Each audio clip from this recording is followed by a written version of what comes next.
Bonjour tout le monde, c'est Mang, enchantée. Aujourd'hui, nous nous retrouvons pour la vidéo du bilan lecture des mangas que j'ai peu ou pas du tout apprécié. Donc ça va être l'heure des critiques. Si vous n'avez pas vu la première vidéo, en fait c'est la vidéo où je parle des lectures positives, donc des mois de avril, mai, juin et juillet. Donc si juste les lectures que je conseille vous intéressent, je vous conseille d'aller voir cette vidéo-là plutôt que celle-ci. Si vous voulez me voir cracher sur certaines œuvres, vous pouvez rester. Donc voilà, on va commencer tout de suite et j'ai envie de vous parler de Gleipnir pour commencer. Alors Gleipnir, c'est un manga qui m'attirait beaucoup. Surtout les dessins, en fait les dessins avaient l'air vraiment jolis. Et j'avais vu même 2-3 épisodes de l'animé et je trouvais le scénario intéressant.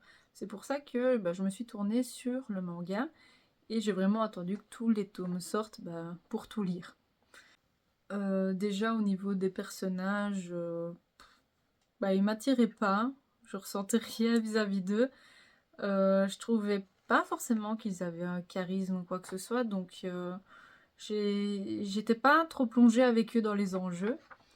Au niveau du scénario, je le trouvais intéressant au début. J'ai oublié de parler du résumé d'ailleurs, donc ça va parler d'un jeune homme qui va subitement se transformer en genre de grosse mascotte géante, une grosse mascotte avec des fusils. Et en fait, derrière, dans son dos, il y a une tirette. Et il va vite comprendre que la tirette, c'est fait pour que quelqu'un rentre à l'intérieur de son corps afin d'allier un peu leurs forces et de pouvoir combattre d'autres personnes qui sont capables elles aussi de se transformer. Alors, comment est-ce qu'on obtient des pouvoirs? C'est en trouvant des pièces. Et quand on trouve une pièce, on la met dans un distributeur spécial dirigé par un genre d'alien. Et c'est comme ça qu'on obtient des pouvoirs. Et le but du jeu,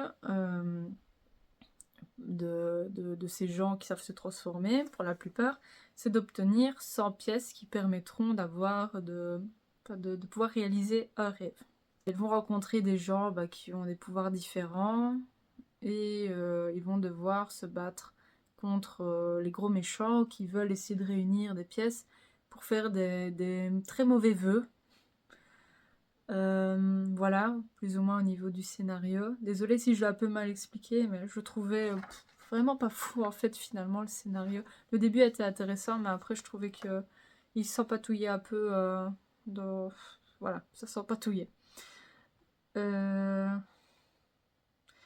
Oui, du coup, même dans les moments de tension où il y a beaucoup de rebondissements, j'étais pas trop dedans, donc ça m'a laissé un peu de marbre. Les méchants, je les ai pas trouvés super attirants, pas trop de charisme. Donc voilà, je sais pas trop quoi dire de ce manga-ci parce que j'ai pas aimé. Il y a eu aussi un truc histoire d'étaler un peu plus la confiture sur la tartine. Donc à la fin, donc, il y a une très grosse confrontation, puis la très grosse confrontation se termine, on pense que c'est bon. Et puis ça c'est un truc que je déteste dans les histoires, c'est que quand on pense que tout c'est fini, et ben non, il y a encore un autre truc qui arrive et il y a de nouveau une autre confrontation à entreprendre. Ça m'a saoulée. Donc voilà, si vous voulez quand même aller voir cette œuvre-ci, allez-y. Peut-être regarder peut-être 2-3 épisodes de l'animé aussi, pour voir déjà si au niveau du scénario ça vous plaît. Mais le manga en tout cas il m'a pas convaincu. Ensuite, je vais vous parler d'une série qui est très courte, c'est Dernière Heure, je crois que c'était en 4 tomes. Alors, ça va parler en fait d'une école, et cette école est un peu particulière puisque, en fait déjà, c'est pendant un temps de guerre. On ne sait pas contre quoi on se bat. Et à un moment donné, le programme de l'école va changer et 2 élèves vont être... Non, 1 ou 2, je sais plus, par jour. Je crois que... Je sais plus. 1 ou 2 élèves par jour vont être obligés d'aller se battre. Donc sans expérience ni quoi que ce soit. Ils doivent quitter l'école, partir se battre et revenir ou pas. Si jamais ils sont tués là-bas ou pas. Et tout va peu se jouer là, donc il y a une tension qui est présente que j'ai bien aimée. J'ai bien aimé aussi le mystère du fait que on ne sache pas en fait contre quoi ils se battent réellement, parce que c'est pas humain en fait, les ennemis. Donc le scénario pouvait être quand même assez bon, sauf que voilà, 4 tomes, je crois que c'est 4, ouais, c'est très très court. Et le dernier tome se casse complètement la figure, c'est-à-dire qu'ils vont donner des révélations expéditives, même un peu absurdes. En fait, ça m'a pas du tout convaincue. J'ai été déçue de la fin et des explications, en fait. Donc, oui, pour moi, ça se casse vraiment la figure, et c'est dommage parce que je trouve qu'ils auraient pu terminer plus subtilement que ça. Et là, c'était assez brut. C'est dommage. Ma prochaine déception, c'est pas une totale déception, c'est juste que c'est un manga qui ne me correspond pas. Et pourtant, c'est un auteur que j'adore énormément. Et en fait, c'est les shonen de chez Osamu Tezuka. Et celui-ci, c'est Captain Ken, qui est en 2 tomes. Du coup, oui, ça me confirme définitivement que les séries pour public plus jeune chez cet auteur, et ben ça me va pas du tout. C'est trop, trop énergique pour moi, on va dire ça comme ça.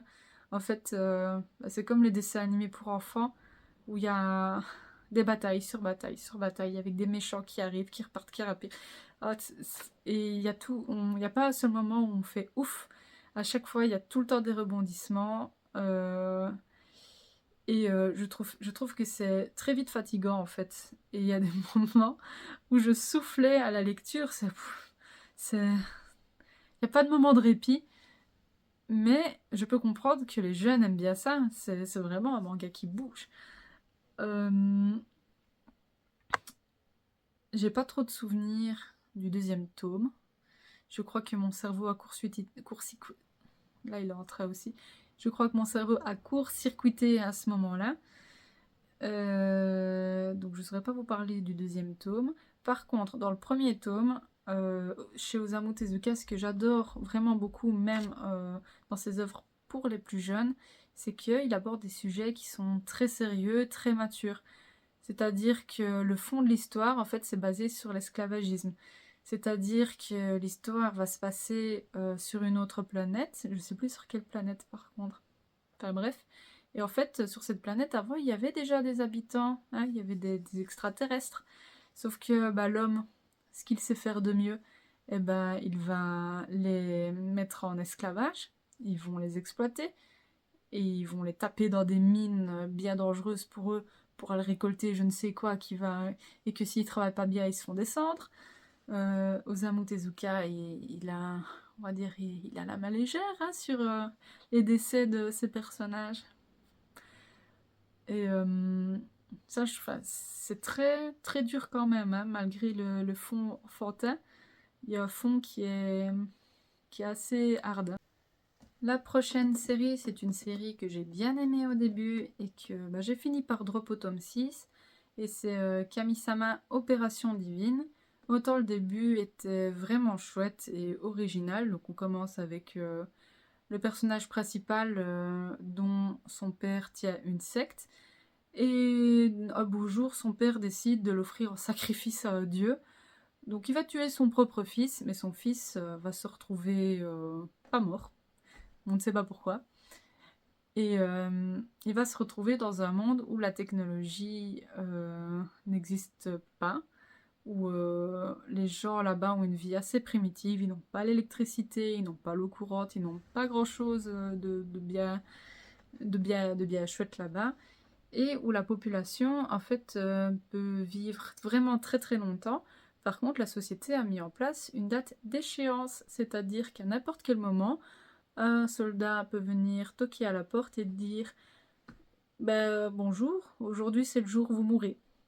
Voilà. Et les gens disent ok. Chez eux, c'est normal qu'il y ait une date d'échéance et qu'ils meurent. Voilà, qu'on vienne sonner à leur porte et qu'on leur dise qu'ils meurent. Pour eux, c'est ok. Ce côté-là, je trouvais ça un peu tordu, mais bien quoi. Et il y avait une révélation aussi qui m'a vraiment bien plu. Il y a aussi le mécanisme au niveau du pouvoir des dieux, parce que là-bas, ils ont des dieux, enfin des êtres qui se ressemblent fort à des dieux. C'est pas exactement ça, mais voilà. Et leur pouvoir va augmenter en fonction du nombre de fidèles qu'ils ont. Donc ça, je trouvais ça original aussi. Mais voilà, le tome 6, déjà ça commençait un peu à partir au tome 5, et le tome 6, ça m'a convaincu que bon, ça portait un peu à cacahuète en fait. C'est le scénario, je trouve qu'il ne tient plus trop la route. Il va même y avoir, et ça je déteste aussi, moment dans les mangas où ils commencent à monter des groupes de musique comme ça, sans raison. C'est pas mon délire. Donc voilà, moi j'ai perdu l'intérêt sur ce manga-ci. Donc je ne vous le conseille plus. Désolée s'il y en a qui l'ont acheté par ma faute, mais voilà, c'est le jeu quoi. Il y a des mangas qui sont très bien au début et qu'après ils sont à chier.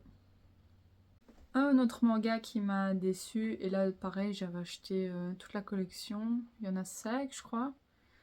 C'est Gigantis. Donc moi je voulais vraiment découvrir un peu les types de dessins.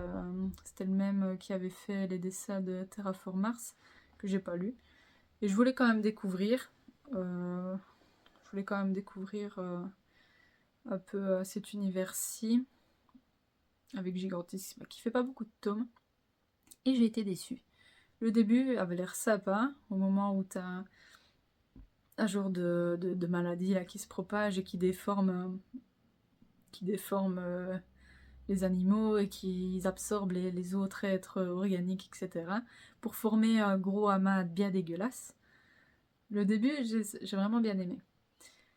Par contre, la suite, c'est très très classique. Vraiment. Et autant lire Attaque des Titans, en fait. C'est vraiment Attaque des Titans de Wish, avec un mécanisme de transformation un peu différent. Mais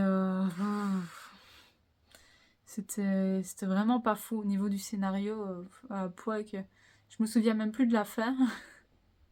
Alors, le prochain manga, ça va pas faire l'unanimité, puisqu'il a de très bons avis de base. Et par contre, moi, j'ai pas du tout accroché. Et c'est Arion, donc qui est un manga qui est sorti il y a pas longtemps, qui est en 3 tomes, 3 beaux tomes même. Les dessins, j'ai rien à redire. Ils sont vraiment beaux. J'ai vraiment bien aimé le côté un peu vintage de la chose. Et je trouve que ça s'accordait bien, en tout cas, avec l'univers de ce manga-là. Alors, Arion, ça va parler d'un petit garçon qui va se faire enlever par un dieu des enfers. J'ai oublié son nom, par contre. Et donc, ce petit garçon-ci, ça va pas mal tourner autour de la vengeance. Hein. Et beaucoup autour aussi des histoires des divinités grecques et tout ça. C'est pas un sujet qui me passionne de base. Toutes les histoires sur les divinités grecques, je sais qu'il y en a énormément. Il y a beaucoup de choses à dire. C'est mieux que des dramas de Secret Story ou autre. Parfois, ouais. Mais ça me passionne pas. Ce qui m'a sorti un peu de l'histoire, ce sont les explications, qui étaient parfois un peu longues et même un peu complexes, où ils sortent plein de noms de divinités grecques d'un coup, et on se perd un peu dans l'arbre généalogique. Il y a des trucs bizarres qui se passent entre eux parfois. Et même au niveau des personnages aussi, je m'y suis pas accrochée. Donc j'ai pas vécu l'histoire aussi intensément qu'elle ne l'aurait dû.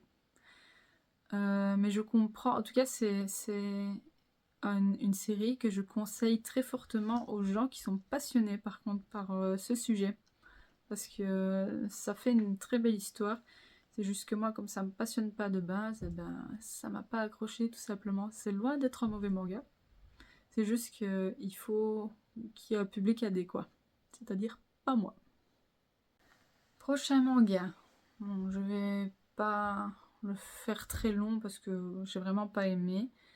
C'est un manga qui était de base érotique. Et vu les couvertures, je pensais que ce serait très chouette. C'est enfin, quand même subtil. Pas du tout. Et il s'agit de Double Play. Alors, bah, l'histoire commence fort puisque le personnage principal va retrouver la plus belle fille de sa classe en train de se faire du bien dans son lit à lui. Et du coup, il va la surprendre. Et du coup, elle va le faire chanter en disant que s'il n'acceptait pas de faire tout ce qu'elle veut, elle allait raconter des bêtises sur lui à tout le monde. Ça commence comme ça. Et puis le héros principal va rencontrer d'autres filles qui ne semblent communiquer que par la masturbation et pas l'intellectuel. Hein. Ouais. Donc voilà, il n'y a aucune subtilité dans les personnages. Ils sont pas accrocheurs. C'est vraiment juste du touche-pépi et la masturbation. Quoi. Voilà. Et la fin du tome 2 m'a confirmé que c'était vraiment pas pour moi. Et je préfère vous prévenir pour ceux qui voulaient l'acheter. N'achetez pas ce manga si vous n'aimez pas les gens qui se pissent dans la bouche. Bref, on va mettre cette horreur de côté et on va parler d'une lecture qui a absolument rien à voir avec ça.